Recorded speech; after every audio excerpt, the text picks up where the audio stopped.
Cuman 2 pilihan maneh, coran teh. Mau jadi legend tapi belum tentu beungar. Mau jadi beungar belum tentu legend. Pilihannya cuma 2 itu.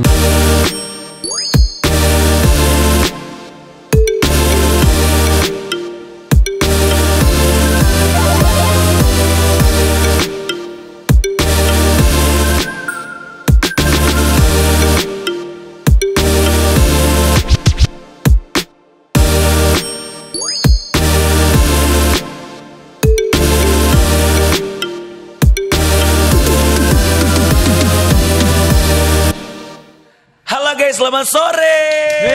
Rewas Deki Sastra rewas. Sorry teriak. Jam 4, 2 jam lagi mau buka soalnya jadi semangat ya kan. Iya, Ketemu lagi nih guys di Niat Ngabuburit Inspiratif ala TCI. Oke, bareng sama Angga, ada Ait, ada Alda, ada juga bintang tamu kita untuk hari ini ada Deki Sastra.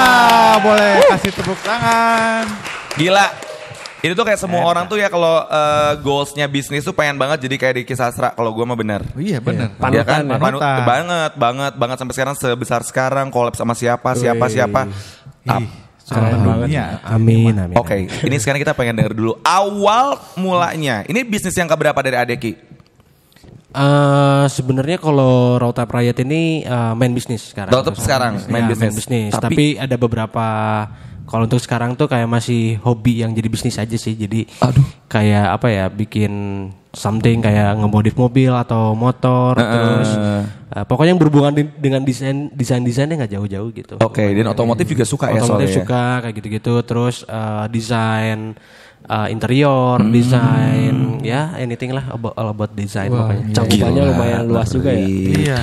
Enggak, aku tuh kayak penasaran sama bisnis pertamanya apa sih Adeki? Ya. Dulu awal banget dan itu teh kapan? Yang benar-benar sendiri gitu ngerintis sebelum adanya Raw Type Riot, custom gitar. Oh, ngasih diapain itu di benar-benar bikin dari nol. Oh, bikin. Iya, maksudnya misalkan waktu dulu kan zamannya teknologi udah mulai berkembang itu zamannya Kaskus. Benar, jualan di Kaskus. Channel gun. Nah, itu jualan gitar-gitar gitu custom gitu. Jadi awalnya sampai pernah bawa gitar, beberapa gitar ke apa tuh? Dulu tuh tempat produksinya tuh di Cimaung Banjaran pokoknya. Jadi ngambil 4 gitar 1 motor hujan-hujanan itu buat orderan dulu tuh kayak gitu. Wow. Bisnisnya itu pertama, terus kedua nyobain F&B di kue balok.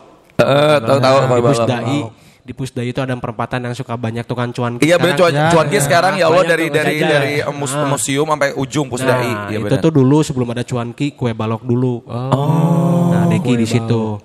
Seminggu tipes.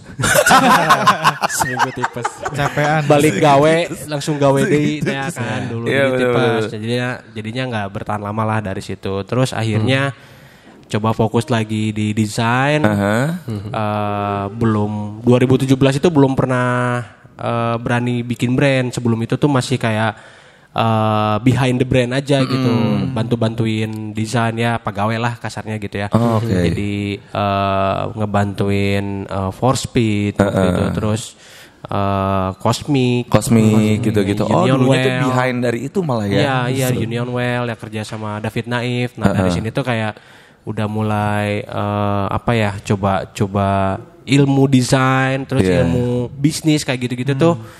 Ya itu sih merangkaknya tuh banyak belajarnya dari beberapa kerjaan yang dulu kita ambil gitu. Jadi diambil formula yang tepatnya, yang nggak tepatnya yang nggak dipakai. Betul. Ditambah lagi link-linknya juga ya sama Deki ya. Disatuin aja semua. Terus 2017 kayaknya udah siap udah bikin brand. Lahirlah Raw Type Riot. Raw Type Riot guys. Raw Type Riot. Right. Tapi Kang Deki, aku pengen nanya nih. Ya. Kenapa sih pada akhirnya dari awalnya mungkin dari bisnis bikin gitar terus pada akhirnya keluar lah si Raw Type Riot ini. Kenapa itu hand lettering? Nah, hand lettering itu kenapa sih minatnya ke si hand lettering itu gitu? Oke, jadi sebelum 2017 Raw Type Riot itu kan di perjalanan yang ngebantuin behind the brand itu senang ngulik yang namanya hand lettering. Hand lettering itu adalah teknik menggambar atau menulis dengan menggunakan Cat dan koas. Ya cat dan koas atau yang benar-benar manual manual drawing lah gitu. Jadi dulu tuh sering di-invite juga tuh ke acara-acara custom motor sampai akhirnya si Kuas ini tuh bisa bawa saya ke Jepang, eksibisi di sana. Terus akhirnya mikir gitu kan, ini selama saya eksibisi ke Indonesia Timur, kemana gitu, ke Jepang, ke Malaysia, itu tuh kayak aduh lebar ya momennya. Orang kan pengen bikin helm atau apa yang direspon di gambar itu kan nggak bisa harus hari itu bisa dibawa pulang kan, belum kering lah, teknisnya agak lama. Jadi akhirnya mikir waktu itu tuh kayak kayaknya harus bikin merchandise yang orang bisa langsung bawa balik, bawa pulang langsung gitu. Ya akhirnya si karya ini tuh saya nggak selain aplikasi di tangki motor atau helm, akhirnya bikinlah jaket.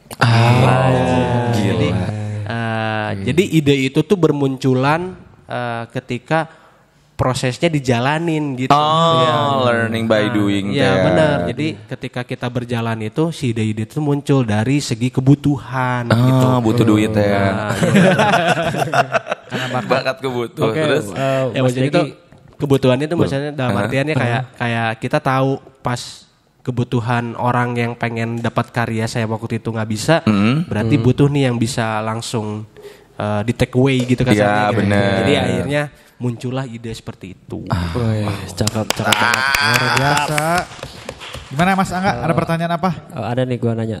Dia kan gimana Mas Angga? Mas Deki kan dari awal udah bikin custom gitar. Ya. Terus tiba-tiba balok lah tadi.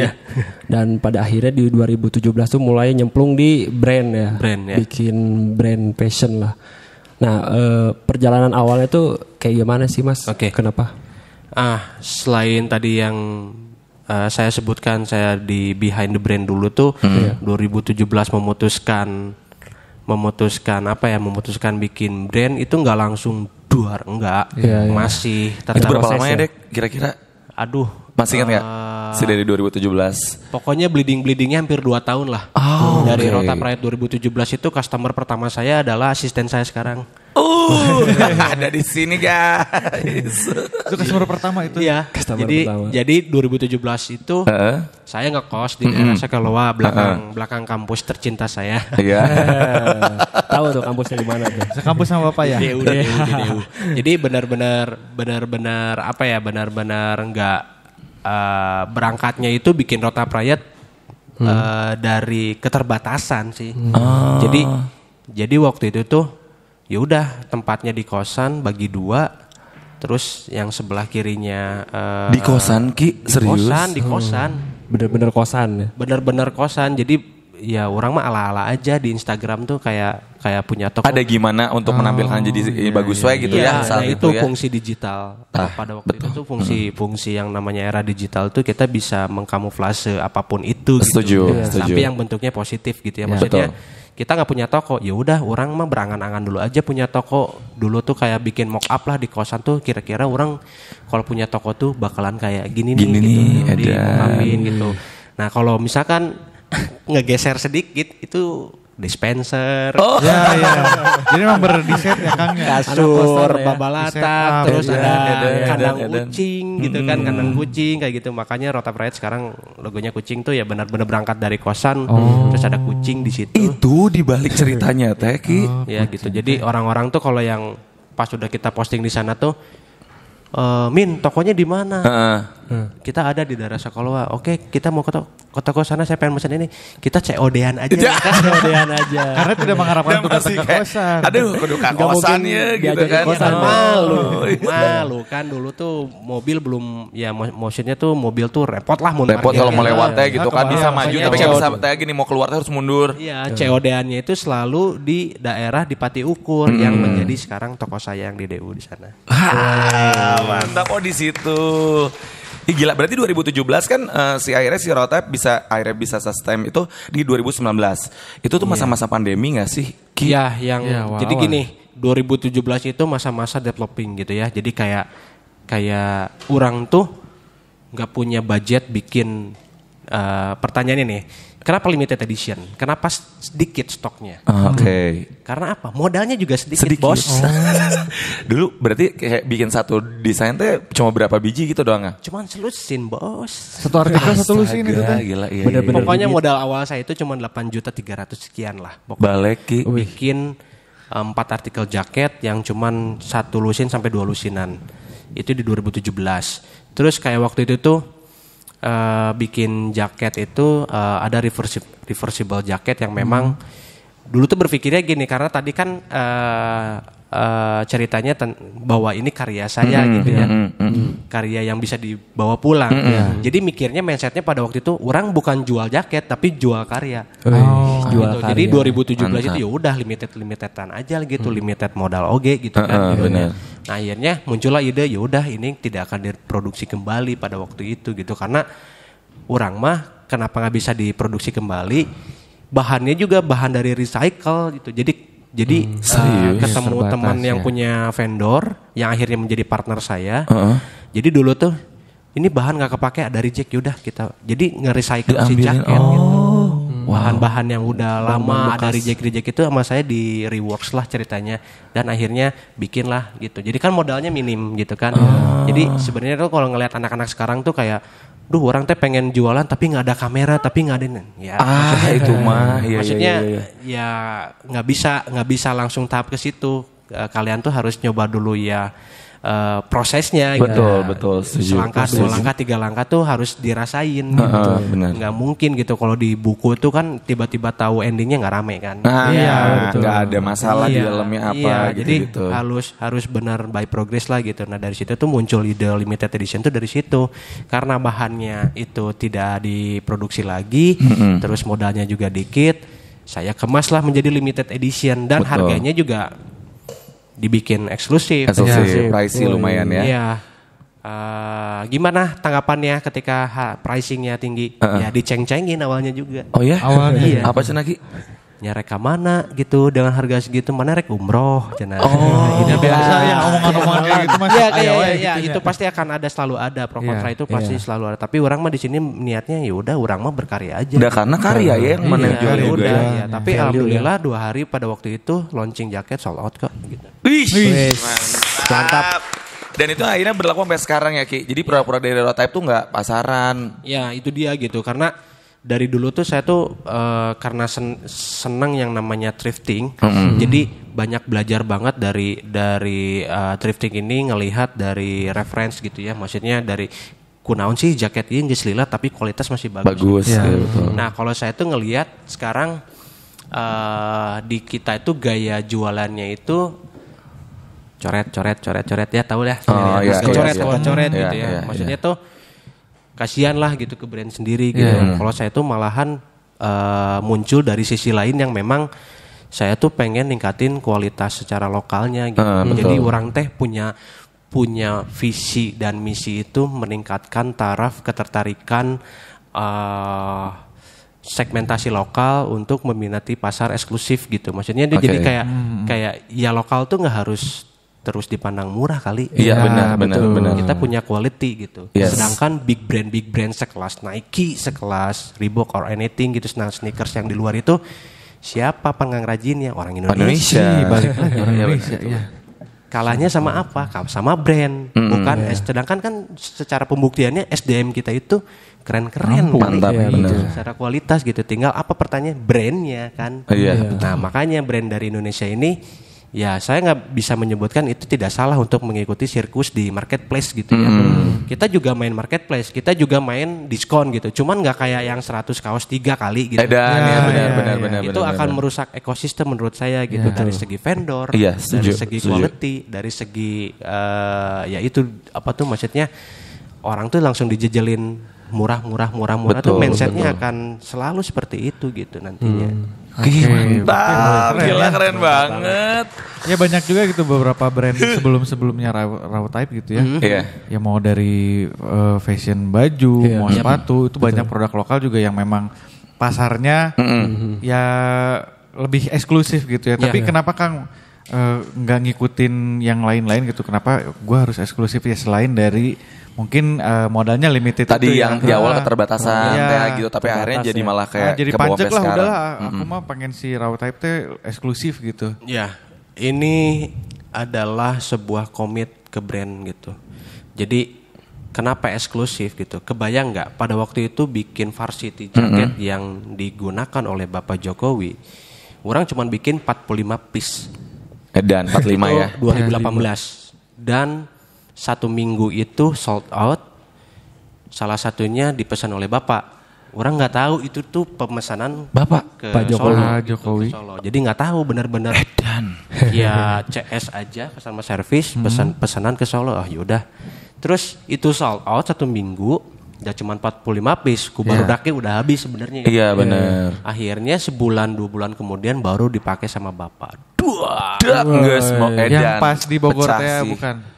After itu, kalau yang di Bogor itu diundang ke Istana Negara buat preview entrepreneur lokal lah gitu, gitu. Dan ya pokoknya dari situ mungkin ya perkenalan kami Road Type Riot kepada Bapak Jokowi gitu. Dan akhirnya yang keduanya next ordernya itulah jaket varsity Legendary 1 2018. Legendary 1. Jadi itu type 1. Nah, 45 piece 1 minggu sold out, terus sebulan kemudian dipakai Bapak. Kebayang nggak permintaan demandnya kayak gimana? Iya, presiden gitu loh. Banget itu pasti. Orang bikin 45 piece. Kata teman orang yang punya bisnis, mana mah bego deh klien repeat. Repeat banyak. Nah, itu teh. Nya cuan coy edan. Nyen 100 oge geus laku pasti eta. Jual 1.200.000 waktu itu satu jaket. 1,2. 1 kali 100. Nya. Misalkan orang cuma bikin 45 piece. Mana bikin ribuan juga itu masih kencang sampai sekarang gitu misalkan. Iya, benar. Tapi pertanyaan orang adalah ya orang bukannya sosok idealis gitu. Karena ini orang sebuah komit orang dengan brand orang sendiri bahwa orang pengen punya konsep limited edition. Kalau orang repeat hari itu orang bisa kaya, tapi kalau orang repeat hari itu orang belum tentu bisa sampai sekarang ini. Komitmen ya luar biasa. Boleh tepuk tangan. Ki, ya orang arek nyahoy cerita ieu edan. Wow gila. Tapi berarti gini juga Ki, kalau aku mah ngelihatnya ya, jadi kayak berarti kualitas juga harus dijaga dong. Ya, harus Kenapa bisa. sampai akhirnya harga dengan segitu price itu juga berarti mana memilih apa namanya ya dari kainnya lah, dari apa-apanya lah gitu. Betul. Gimana akhirnya bisa menentukan bahwa oke ini teh layak di 1,2 teh dijual gitu lah. Untuk awalnya memang agak berat ya It ya. Jadi memang kita harus storytelling gitu. Jadi kenapa? Kebayang nggak dari satu jaket di masa pandemi pada waktu itu nolongin beberapa mikro usaha home industry gitu. Seperti ini tukang istilahnya apa ya, tukang rip atau bur. Ini beda vendor, kulit beda vendor, ngambil dari Garut, bordir beda lagi juga. Jadi satu jaket ini mewakili mungkin kurang lebih ada 5 sampai vendor mikro gitu yang kita bantu pada waktu itu. Jadi udah pandemi mah sebenarnya orang ngerasanya cuma di awal, tapi percaya tidak percaya pandemi malahan orang jualan paling bagus. Nah, kebalik karena orang scrolling. Nggak bisa kemana-mana, gajian tetap masuk. Terus orang scrolling gabut, aduh tuh bisa kemana-mana ya scrolling we lah gitu. Scrolling we lah dek tiba-tiba lucu. Ya bagus gitu. Dari situ tuh step by stepnya kerasa kita jualannya bagus. Waktu pasti pandemi nggak ada turun harga oge gitu. Kita jualan masker waktu itu. Ada. Itu pas awal-awal tuh kan cukup mencekam ya, maksudnya masker gitu kan langka. Terus orang yang takut itu kita nggak bisa belanja keluar kemana, toko pada tutup. Jadi akhirnya yaudah kita merunduk dulu sambil susun strategi bagusnya gimana. Akhirnya orang jualan masker pada saat waktu itu. Untung tidak. Jadi memang ada ritme gitu kalau di bisnis itu. Jadi nggak harus selalu enak gitu. Tapi gimana caranya itu challenge kita buat kalau orang berhasil lewatin level ini berarti orang naik ke level selanjutnya gitu aja sih. Gila, mantap banget. Oke, nah ini dia tadi berhubungan sama si temanya juga nih guys yang kita angkat adalah tentang bangkit pasca pandemi menggunakan teknologi. Nah ini dia tadi kan dijelasin sama DKOG akhirnya jual masker tapi untung Yoge hente gitu kan ya. Tapi akhirnya bisa bertahan sampai dengan sekarang ya Ki gitu. Apa punya tips dan triknya nggak coba? Di masa pandemi kan lumayan ya 3 tahun gitu. 3 tahun itu cukup dem banget ya, maksudnya buat saya maupun bukan buat saya aja semua banget itu. Jadi kayak kayak ini momen langka yang tidak akan terulang lagi di aduh jangan sampai selama orang hidup gitu ya. Maksudnya ini momen langka banget gitu. Kalau kata Om Denny Darman tuh ini momen langka dek nikmati aja. Momen langka. Tapi itu bermakna. Bentar. Dirasapi momen langka ya benar juga. Maksudnya ini tidak akan jangan sampai terulang lagi gitu. Dan ini kan kejadian yang langka gitu ya. Nah akhirnya dengan momen yang langka ini harus disiasati dengan strategi langka juga. Gitu. Yaudah akhirnya kita nggak jualan dulu, kita kumpulin awareness yang namanya bagi-bagi masker pada waktu itu. Kita bikin masker. Maskernya dari apa? Dari bahan kain yang sisa-sisa jaket, sisa-sisa yang ada aja gitu yang di vendor tuh. Bahan produksian gitu. Terus kita kasihin ke pegawai-pegawai yang memang atau orang-orang yang masih berkegiatan di luar sana gitu, kayak pembersih dinas kebersihan, dinas kebakaran kayak gitu-gitu. Terus ya pokoknya kita kasihin aja gitu. Ya benar-benar nggak ada income di bulan itu tuh benar-benar minus aja, yang penting bisa kebayar gajian anak-anak aja waktu itu tuh bikinnya. Tapi kita ngumpulin awareness gitu, di mana si kegiatan atau campaign ini tuh kita tuh ngajak ke teman-teman ya jangan stuck berhenti di situ karena ini harus jalan terus gitu. Maksudnya apapun itu lu bikin produk kayak apa gitu yang bisa dijual atau bisa bersinergi satu sama lain gitu kan. Mau itu bikin tusuk gigi kayak mau apa, yang penting bikin produk pokoknya jangan terlihat mati aja. Betul, gitu. Setuju. Kita bikin itu tuh ya lambat laun akhirnya bisa berjalan gitu kan. PPKM sekian jebret, PPKM sekian lagi gitu kan. Itu kesel banget lagi. Benar. Kayak yaudah ini mah benar-benar atur strategi terus aja lah gitu. Malahan sampai teman-teman waktu itu kena COVID, tim antang we gara rawe. Antang we biarin lah. COVID yaudah gawe. Tanya di sidam. Jadi memang benar-benar apa ya udahlah, ini kerasa sama semua. Terus kita mau terus sakit-sakitan gitu, mau terus diam mati gitu kan, enggak kan.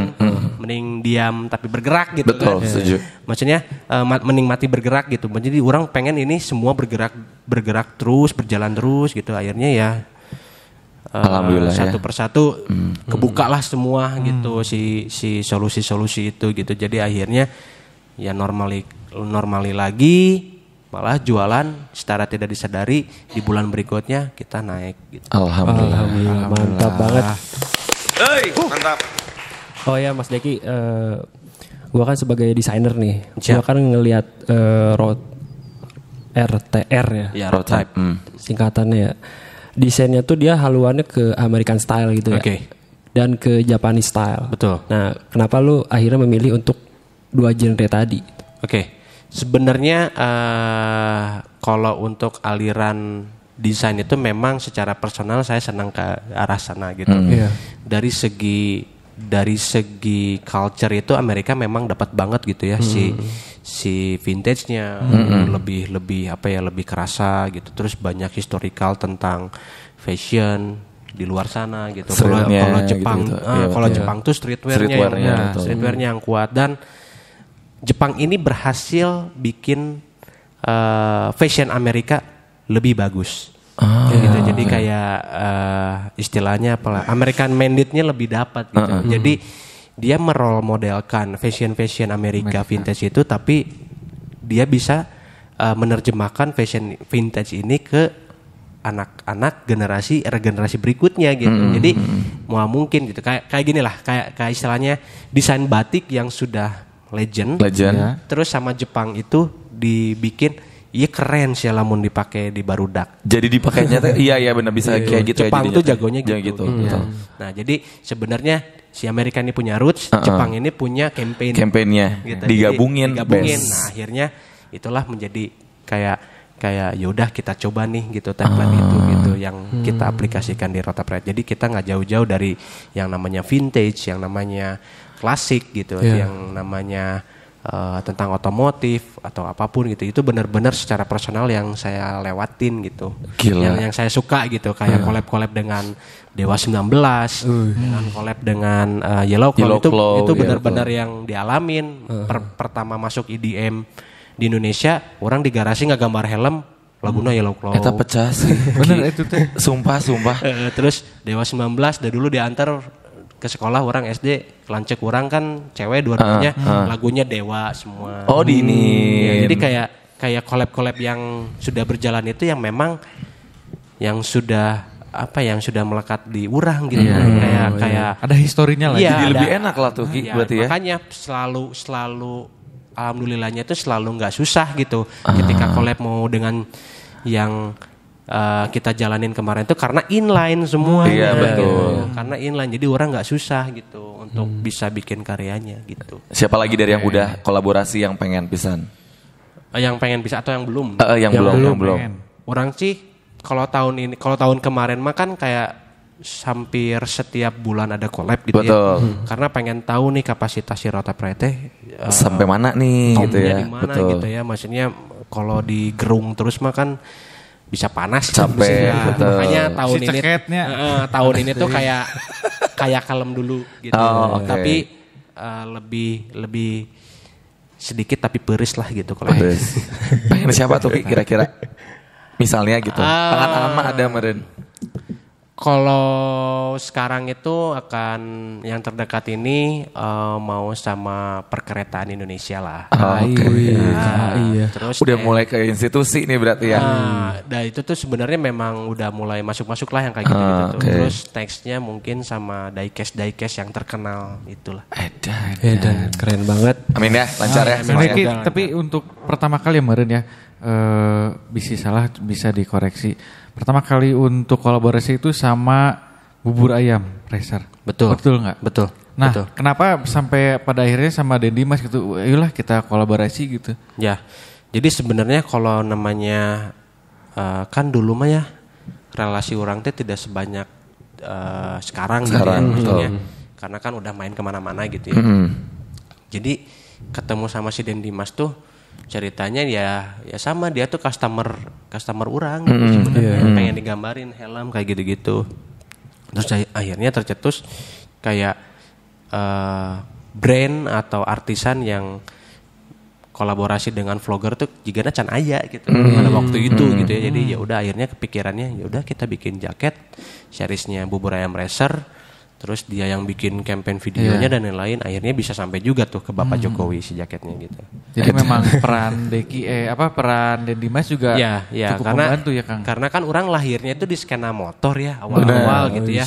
Terus jadi akhirnya juga bisa ketemu Den Dimas gitu karena kan orang selalu di-invite ke acara-acara motor itu. Jadi akhirnya ketemu relasi kayak gitu. Jadi kuncinya tuh kalau misalkan ada event atau eksibisi yang berkaitan dengan bisnis Anda gitu ya, itu harus datang aja. Support kalau nanti maksudnya tuh karena dari situ tuh kita tahu gitu jendelanya tuh bakal kebuka semuanya kalau misalkan kitanya main gitu ya. Nah, itu habisan. Kalau nggak main ya bakal terus di situ, bakal jalan di tempat. Nah. Link tapinya ini kan sampai akhirnya dipakai Bapak Jokowi lah, Kang Emil lah gitu. Ini juga pasti ada proses-prosesnya gitu Ki. Iya. Boleh ceritain nggak? Kenapa bisa sampai akhirnya kolaborasi sama Yellow Claw dan lain-lain? Orang juga awalnya Rota Pride itu nggak se-spek itu gitu kayak dan asa gancang nggak sih? Iya kayak pas collab sama Yellow Claw tuh anjir nepi gini kayak Yellow Claw gitu maksudnya kayak nggak expect aja kayak masih ini benar gitu personal pun masih kayak gitu cuman orang ngerasa kayak ya karena ini inline semua gitu ya karena ini inline semua terus momennya tepat sih intinya gitu jadi kita yang namanya momen itu juga jangan disia-siain gitu. Jadi harus kita kejar terus gitu karena kalau misalkan udah kepake sama orang teh bete gitu kayak udah basi aja gitu makanya harus yang terdepan terus gitu kita manfaatin momen jadi selama kolaborasi yang kita jalanin itu ya intinya udah inline semua terus kayak karena kita collab sama A gitu. Si A ini ternyata pas kita bikin campaign sama si A, mungkin si B ini tuh udah ngelihat, anjir collab dengan Rota Pride. Si B ini tuh udah kayak ke A tuh, ke kolaborasi A tuh.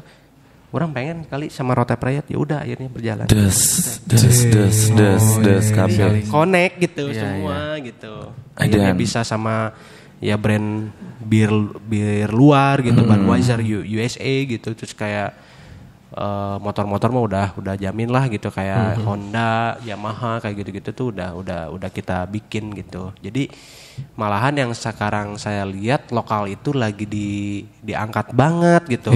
Sekelas big brand mereka itu udah mau gitu sama sekelas Road Type Riot gitu. Malahan mereka yang pitching gitu kan. Dan bukan kita lagi yang ngejar ya. Iya, makanya ya udah lokal tuh punya taste sekarang. Jadi jangan takut kalau misalkan kalian berangkat mau bisnis lokal tuh sekarang saatnya, momennya buat naikin produk lokal.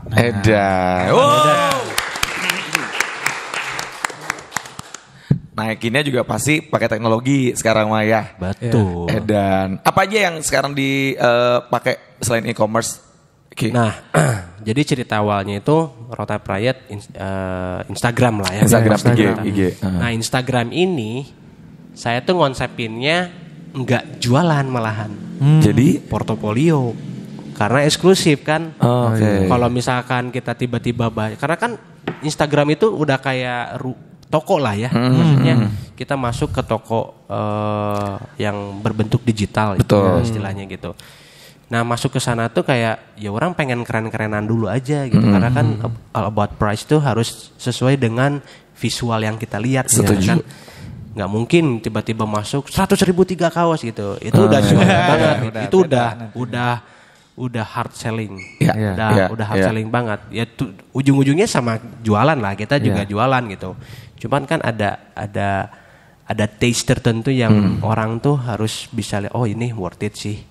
Gitu. Kita beli jaket 3 juta or 2 juta. Ada harga, ada barang tuh ya. Ada kualitas, ada storytellingnya. Nah, storytelling itu yang kita ceritakan tentang di Instagram gitu. Nah, kalau jualannya kita ada di website gitu. Ada di marketplace, ada di Instagram, satu lagi namanya Road Type Riot Storage gitu. Jadi itu benar-benar spek, detail, price ada di sana. Tapi orang tuh kan pasti ngelihat Instagram utama dulu. Jadi halaman atau ruang tamunya itu akan ada display kan yang harus bagus. Ya kayak ke rumah kita bertamu ke rumah orang teman ya. Maksudnya kan pasti di ruang tamu tuh. Pasti kan dipajangin yang bagus-bagus. Bener, foto keluarga teh. Logikanya gitu. Foto wisuda. Foto sunat gitu. Nah, jadi kan istilahnya orang tuh bertamu ke tempat kita ya harus disuguhkan visual yang bagus. Jadi ya Instagram pada waktu itu gratis ya, maksudnya cuma modal kuota doang kan. Foto pakai handphone gitu ala-ala. Dan dulu mah belum ada fotografernya juga masih teman-teman yang mau ngebantuin gitu kan. Orang can boga modal buat bayar foto gitu. Akhirnya yaudah bayar pakai produk kan.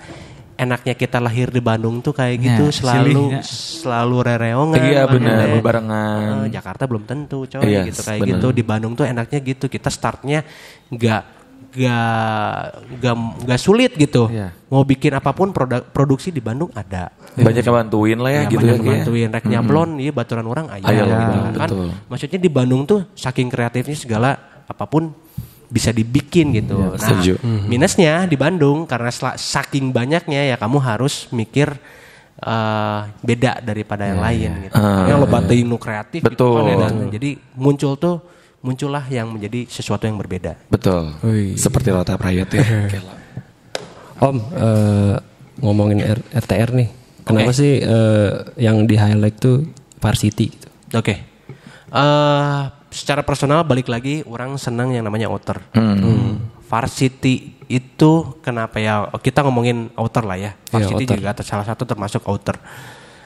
Karena kalau menurut orang tuh si jaket ini tuh media yang sangat besar yang bisa kita respon. Jadi kalau orang ngegambar tuh kaos tuh kan kalau rame juga belum tentu bagus. Betul. Tapi kan kalau outer masih aman lah gitu. Masih sopan gitu. Kalau rame juga tuh kayak kita bisa ngerespon sisi kanan, sisi kiri sampai dalaman orang juga di dalamnya gitu. ada. Dalaman direspon. Jadi malahan yang tidak terlihat sama orang-orang tuh kita respon gitu biar ada niat gini. Nah, gitu. Kenapa kalau boleh tahu si sampai dalaman aja tuh dipikirin? Ya karena orang seniat itu bikin produk gitu. Jadi orang tuh wah ya serius nih bikin produk gitu. Jadi area-area yang tidak dinotis malah kita notice gitu. Jadi biar Edan. ya itu kata kuncinya kan orang pengen beda. Iya. Gitu kan. Terus dari packaging sampai kayu malah. Aduh Edan bisa neta packaging. Packaging kayak gitu-gitu. HPP packaging mahal ya. Nyawa ya, ada lihat aja gitu. Soalnya kan kita mau muncul balik lagi prinsip orang pengen beda. Gitu. Kalau cuman tote bag ya siapapun bisa. Betul. Gitu. Tapi kalau packagingnya kayu, kebayang tuh pengiriman berapa Dam? 8 kilo, 13 kilo? Hah? 8 kilo? 8 kilo sekali ngirim. Sekali ngirim. Jadi satu jaketnya harganya 3 juta, pengirimannya 8 kilo. Tapi ada yang beli masih sold out. Jadi kan sebenarnya kalau udah kebentuk trustednya itu, ya udah orang udah nggak ngelihat harga. Orang ngelihat kualitas, orang ngelihat produknya, orang ngelihat wajir ini serius gitu. Bikin produk tuh sampai out of the box gitu kan. Maksudnya tuh kita bikin jaket yang harganya jutaan, masa sih kita kasih plastik garis-garis gitu kan? Pasti kresek gitu ya. Benar. Plastik kan usuk pakai parasut nih kan. Ada undangan. Ya maksudnya kan gak match gitu dengan kualitinya gitu. Orang tuh harus dikasih harga. Benar. Ya ini enggak sih maksudnya kebayang gak ya orang tuh spend money 3 juta untuk jaket, nunggu 1 bulan. Betul.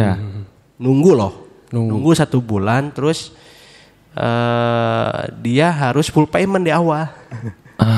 Jadi orang mah bisnisnya karena sudah terbentuk, ya udahlah orang mah cuman modal nih kayak orang bikin handphone ini gitu. Udah aja orang bikin prototipenya aja, posting di Instagram, open PO aja. Itu tuh belum produksi ya Ki? Iya, jadi orang mah cuman modal ini modal aja. desain aja dulu gitu ya, mock up aja gitu. Tapi bahan udah di-keep lah gitu 50%. Jadi intinya kan dengan sebenarnya dengan keterbatasan modal itu sebenarnya akhirnya jadi sehat secara itu kan bisnisnya. Iya, gitu kan. betul. Jadi orang mah cuman ngemodal mock up dan kemananya juga aman merenya kalau gitu ya. Foto model gitu kan. Open PO pengiriman bulan depan ya udah gitu full payment orang mah udah dapat cuan di awal. Iya. Bener, bisa produksi manufaktur kayaknya. Tapi menimbulkan kepercayaan orangnya teh Ki yang gimana Ki? Bikin trustednya memang harus dengan proses. Nah itu dia tadi yang prosesnya yang 2 tahun gitu. Prosesnya tuh ya memang harus ya itulah akan berjalan. Jadi orang nggak bisa ngejanjiin ya mana harus bikin ini formulnya untuk beda-beda ya masing-masing juga gitu. ya. Kayak apa ya kayak bikin ya namanya juga percaya itu tidak ternilai gitu. Ya. Kayak kamu percaya sama teman gitu kan ternyata culas udah hilang langsung gitu kan. Makanya saya menjaga banget yang namanya kualitas gitu. Edan. Jadi kenapa nggak pernah lebih di atas 300 piece Rotap Rakyat? Kalau orang udah pernah di atas 300 piece itu kualitas pasti akan turun. Jadi orang pernah benar-benar pengen dikit tapi detail dan kecek semua gitu. Kalau misalkan itu terus nanti nggak akan ngegedein gitu Rotap Rakyat, nggak akan expand gitu sampai 1000 piece ya akan ke sana tapi mungkin treatmentnya juga akan beda gitu. Karena kan sejauh ini tuh orang bukan pabrik, orang masih home industry gitu. Jadi orang nyangkanya anjir mana nges pabriknya di Kiki ente orang mah masih home industry kok gitu. Ya, cuman kan intinya adalah formulanya gitu. Mau itu di pabrik, mau itu di home industry, ya orang coba ngebuktiin mikro kecil tuh bagus kalau diarahin secara kualitas mah gitu. Iya. Ya kan? Maksudnya tuh ya itulah gitu. Kenapa lokal tuh harus terus murah tuh kenapa? Pertanyaan orang ya mungkin orang akan ngomong ini tuh berangkat dari sisi yang orang bukan lokal pride banget, orang juga nggak gengsi pakai produk luar, cuman kayak mau sampai kapan lokal tuh taste-nya di bawah luar gitu. Orang tuh pengen bersaing malahan gitu. Itu ngajakin juga gak sih teman-teman BK di lingkungan sekitar gitu ya kayak ayo atuh jadi juga orang gitu tah. Karena ya kita tahu kalau sekarang pakai jaket ataupun juga outernya Rotaip teh kayak aing keren pisan gitu. Iya, benar. Iya nggak asli. Bawah langsung naik. Nah itu gitu.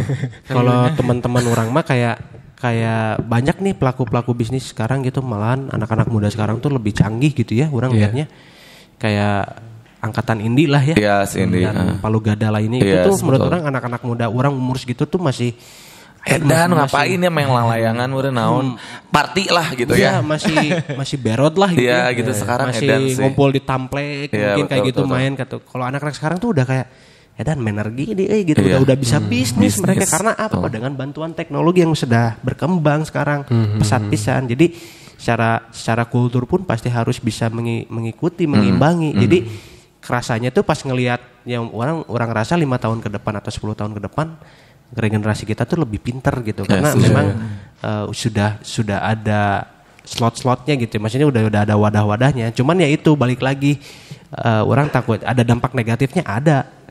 Jadinya tuh dia tidak menghargai proses gitu. Jadi karena yang sudah instan maksudnya harus balance gitu. Maksudnya ya ini yang perlu kita perlu kita lihat gitu dengan segala kemudahan yang sekarang ada disajikan di dunia era digital itu bukan berarti kita juga jangan jadi malas gitu. Kita juga harus learning by progress gitu, harus kita lewatin prosesnya. Itu dia gitu, mentalnya tuh akan beda gitu. Regenerasinya takutnya tuh seperti itu. Jadi ya ini momen-momen kayak gini tuh benar-benar harus sering diadain gitu biar pelaku-pelaku usahanya juga melek ya kalau ternyata gitu. Karena kan sekarang kan ya zaman segala mudah tait gitu ya. Takutnya tuh mentalnya juga jadi mudah gitu. Iya, benar. Jadi mereka tuh ya kalau saya ngelihat guru saya Om Dendi Darman itu dia sudah mengalami fase dari tahun 90-an yang namanya offline store. Dia tuh udah mengalami beberapa fase dan macam-macam. Dan masih bertahan sampai sekarang. Iya macam-macam inilah gitu ya, macam-macam fase kehidupan fase kehidupan gitu. Jadi dia mah udah dek, yang penting mah mental, kalau bisnis mah ya maksudnya mentalnya tuh harus kuat gitu. Mana the next Om Dendi sih. Amin ya, kalau mungkin bisa lebih malah bahkannya. Nah, waktu itu juga kan pas awal-awal lagi rame-rame itu jaket Varsity ya pada keluar. Sempat ngeliat postingan di Instagramnya Kang Deki ya. Itu ada yang ngebajak. Oke. Nah, ini waduh. Kuma bisa diceritain. Nah, itu dia gitu. Karena tadi selain saking kreatifnya Kota Bandung itu bisa segala dibuat, akhirnya ketika yang happening itu dibuat juga gitu. Jadi sampai ada itu yang ngebajak orang Bandung. Orang sini juga. Orang Bandung. Gitu. Tahu tadi maksudnya akhirnya kita temuin gitu, maksudnya bikin video klarifikasi gitu aja, tapi orang kayaknya nggak akan posting lah, cuman kayak ya udah ini cuma sanksi sosial aja buat gitu. Kayak orang cuman produksi 45 piece, terus yang mereka bikin kopiin itu bisa ratusan piece. Meskipun dengan harganya di bawah 300 gitu ya, tapi secara quality ya itu dia nggak akan bisa ngejar secara kualitas kita gitu. Tapi ya itu dia gitu, maksudnya tuh ada senangnya juga, ada BT-nya juga sih sebenarnya. Senangnya tuh pas kebayarnya mana rekaman nyin jaket Varsity Sakia Ramena juga 200 gitu maksudnya. Enggak, dulu tuh masih diceng-cengin. Rame kan jaketnya rekaman sih mana kiki. Tapi akhirnya ya semua brand bikin kan gitu. Maksudnya akhirnya dengan orang role model tren masa lalu gitu ya. Kan sebenarnya happeningnya yang diangkat lagi itu kan proses juga gitu. Varsity udah ada sejak tahun dulu. 70s gitu ya. Cuman ngangkat happeningnya itu kan perlu proses ya. Untuk Varsity gitu. Nah, ketika rame itu dibajak dan lain-lain, ya udah orang BT-nya ada, senangnya ada. Yang senangnya itu orang ngebuktiin bahwa ya udah orang berarti bikin trendsetter berhasil nih secara prosesnya. Tapi BT-nya itu aja sih, BT-nya ketika di copy. Tapi orang berpikir kembali bahwa yang niru-niru, yang deket-deket desain ke Road Type Riot itu akan selalu menjadi ekor. Nah gitu. Orang mah selalu di depan aja gitu. Ya ekor mah kan mau kemana-mana ya tetap aja di belakang. Benar, nggak akan mungkin ada di depan ya ekor mah ya. Itu aja sih intinya. Jadi orang percaya rezeki itu akan ada masing-masing. Ada di tempatnya masing-masing. Betul sekali. Keren. Oh ya Om, lu kan banyak melakukan kolaborasi nih. Ada Dewa 19 tadi kan, sama Ridwan Kamil juga. Nah dari banyaknya kolaborasi yang lo lakuin, mana yang menurut tuh berkesan dan paling berkesan gitu? Pisan lah ya. Paling berkesan sama pisan. Siapa? Yellow Claw. Itu gimana itu teh Kang bisa apa di tanggal 27 loh di Bandung. Sting. Udah. Oi mantap. Ini kita ketemu ya. Semoga jaketnya kekejar jadi. Iya tuh jaketnya tuh. Nanti di stage gitu kita bikin jaket lagi buat Riot. Semoga kekejar. Jadi gimana Kang ceritain gitu di DM Instagram atau di DM atau gimana? DM. Jamesnya nge-DM gitu, ngeliatin jaket Varsity gitu. Bagus. hade ieu gitulah mun bahasa Sunda. Bener. Hade jaket gitu. Dia awalnya mau beli cuman ya ini sudah tidak diproduksi menurut orang gitu. Buat saya datang ngeliatin yang waktu itu udah mana nggak produksi gitu. Iya udah sold out gitu. Terus gimana saya pengen punya. Ya udah kita kata dia teh gimana kalau kita bikin jaket versi Yellow Claw X Rotap Riot katanya. Gas. Akhirnya kita bikin berapa piece dam waktu itu 150 tetap 150 gitu. 15 menit sold out dengan harga 2.350.000. Terus kita launching di mana sih? Masa pandemi ya. Di mana di Softbank. Di Softbank. Saya datang. Launching di Softbank terus ya itulah seru-seruan gitu kayak ya itu dia tadi berpikir bahwa nggak nyangka ya bisa sampai sejauh ini. Jadi perjalanan orang tuh kadang orang suka berpikir bahwa nggak sejauh ini Rotap Riot teh. Tanpa sadari ya. Dari cuman bertiga tim sekarang ada 22 damnya. Itu pampanama ti kosan eta dibagi dua kan. Itu luar biasa sih. Dari kosan terus bisa ada toko kayak gitu-gitu ya alhamdulillah jadi kayak nggak apa ya kayak nggak kerasa gitu. Tetap bersyukur pasti harus bersyukur lah gitu. Tapi kayak ya berarti alhamdulillah selama ini tuh orang masih dikasih energi gitu. Betul. Jadi nggak kerasa sama orang gitu. Nggak kerasa. Berarti mana masih enjoy juga iya, terus kayak wah udah jin apa bikin apa hajar-hajar jadi kayak masih dikasih energi alhamdulillah bersyukurnya tuh gitu. Betul. Gila. Tapi kan itu yang dilihat juga yang tadi diceritain adalah hasilnya dari Deki sekarang ya. Tanpa orang teh beneran nggak tahu juga perjuangan Deki itu juga edan gitu. Itu dia gitu. Prosesnya tuh kadang orang ngelihat setelah kita sudah ada di puncaknya. Sekarang betul. Gini. Nah, selama ini kemana aja pas bleeding mah kan orang makan. Nggak tahu ya berdarah-darahnya gitu. teh ya. Iya berdarah-darahnya tuh orang nggak tahu gitu. Jadi ya udah yang bertahan sampai sekarang mah yang tahu-tahu aja gitu. Tapi punya tips nggak Ki? Ini kan juga yang nonton kita kan adalah yang mungkin baru mau bisnis gitu juga atau nggak di pertengahan terus tiba-tiba aduh asal loba masalah Ki. Nah tips-tipsnya untuk bikin mereka jadi kayak yakin kudu terus gitu tah. Nah kalau sekarang tuh menurut orang ya itu dia tadi yang orang bicarain bahwa di teknologi sekarang ini kan makin berkembang gitu. Jadi kalian itu nggak usah harus ada toko offline store gitu. Maksudnya tuh nggak wajib offline store tuh. Sekarang kan era digital sangat besar banget gitu. Tinggal balik lagi tampil pokoknya kalian tuh harus tampil beda dari segi produk. Meskipun produknya sesimpel tisu aja ya. Misalkan tapi tisu ini tuh kan kalau dikemas atau di-pack dengan beda itu juga akan tampil beda gitu meskipun produknya tisu gitu ya meskipun udah ada kompetitor yang sangat besar gitu ya tapi kalau tampilnya beda gitu misalkan tisunya pas di kemukain ganti jadi warna pink gitu sih tisu nate gitu kan jadi artis Korea kan tampil gitu beda gitu pokoknya beda lagi itu mah beda fungsi Pak kalau itu sorry Pak saya pernah dicoba Pak dijailin ya kalau itu mah kaku kieu ternyata kanebo kering mungkin itu mah terus beda jadi pokoknya tampil beda secara treatmentnya beda terus pilih dulu nih bisnis tuh ya mau pure bisnis atau yang kayak saya gitu jadi intinya gini kalau teman-teman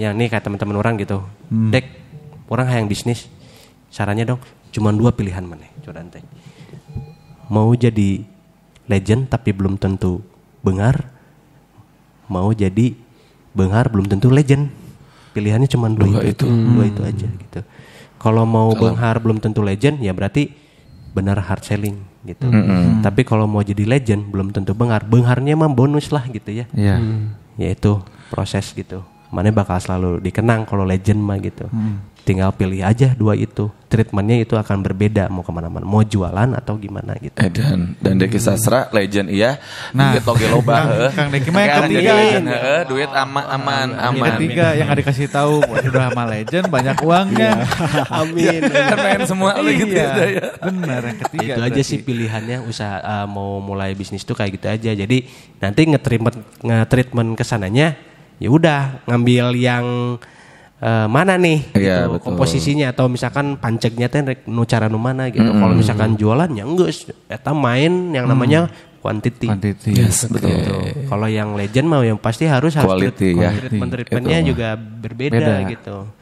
Jadi ya itu dua ini tuh nggak salah sebenarnya. Tetap making money lah gitu. Cuman caranya aja ya, yang beda gitu. Dan ya secara value-nya juga beda masing-masing. Ya gitu aja sih, mau terlihat legend atau terlihat murah. Mantap banget dah. Dari saya nanti treatmentnya dari sana tuh bisa ngikutin lah gitu, usaha dan lain-lain kayak gitu. Nah sekarang orang pernah kemarin pas di Unisba ya Dam ya. Mah kan jualan jaket, kalau saya jualan seblak gimana gitu. Maksudnya dia semikro itu. Ya ama enak jaket udah, maksudnya udah established gitu. Betul. Apa ya sama saya juga di kos-kosan Bu, kata saya tuh gitu. Nah kalau seblak mungkin treatmentnya juga akan sama gitu. Apapun medianya yang namanya bisnis mah tetap gitu kan. Caranya tuh sama gitu. Cuman medianya aja. Beda yang beda. Cuman itu dia gitu. Mentalnya juga nanti akan beda-beda gitu. Benar. Nah kalau jualan seblak ya coba bikin yang sesuatu yang beda gitu. Iya. Kan ceker ayam ganti ceker tirek ke naon gitu neangan eueuh sampai badak ke naon gitu kan. Pokoknya dibikin beda aja gitu. Terus kampanyenya juga harus bisa dapat ke orang tuh gitu. Storytelling gitu ya. Seblak ini dibuat dari edan carita teh gini bener kuahnya teh yang diaduk teh edan gitu sinematik teh kan. Tahan. Udah enggak bayangkeun sih Ki. Tapi kan tampil beda gitu kan. Ya benar. Seblaknya gitu telurnya dari burung unta. Iya benar. Pokoknya ya maksudnya ibaratkan gitulah gitu. Jadi kita secara sajian, tampilan secara visual itu harus menarik, terus beda gitu. Dan itu harus dipikirin dari awal ya. Berarti gitu. Kalau misalkan akan tampil seperti itu ya pasti akan dilihatnya ya langsung orang tuh ke sana gitu. Karena sih tampilnya beda gitu kan. Batur mah tegara racung sih ngacung kelihatan bener gitu, jadi kelihatan, jadi akhirnya disorot gitu kan, jadi bikin apapun itu ya pasti ditunggu sama orang. Bener. Seru lah. Itu lagi Ki, tapi ini teka rasa Ki, sajam. Iya, nggak kerasa. Gimana kalau kita bikin video seblak? Sudah ini. Tapi ya ini dia ya, maksudnya based on experience atau juga apa yang sudah Deki alamin ya. Tadi yang diceritain adalah ya benar-benar gitu based on your true story gitu ya Ki ya. Tapi ini mudah-mudahan bisa jadi inspiratif untuk semuanya teman-teman yang nonton ya kan. Sampai akhirnya kita tidak bisa kasih kesempatan untuk Q&A tapi it's okay, nggak apa-apa. Mungkin nanti untuk edisi yang selanjutnya ya buat teman-teman yang penasaran sama kisah dari beberapa narasumber yang lainnya. Tapi untuk hari ini terima kasih banyak untuk Deki Sastra. Kita kasih tepuk tangan lagi dong. Ki, nuhun pisan, ini ilmunya luar biasa ya. Dari nol sehat ini semuanya. bisa kita lihat bahwa dari jaket yang Deki pakai di sini adalah bukan semata-mata cering ada di sini karena butuh prosesnya juga panjang dari 2017 dan mudah-mudahan tadi yang apa yang di Deki ceritain bisa jadi inspirasi untuk kalian semuanya ya. Oke, jadi kalau gitu kita berempatnya pamit. Terima kasih banyak ketemu lagi besok di jam 4 sampai jam 5 sore. Oke, masih di niat ngabuburit inspiratif ala TCA. Assalamualaikum warahmatullahi wabarakatuh.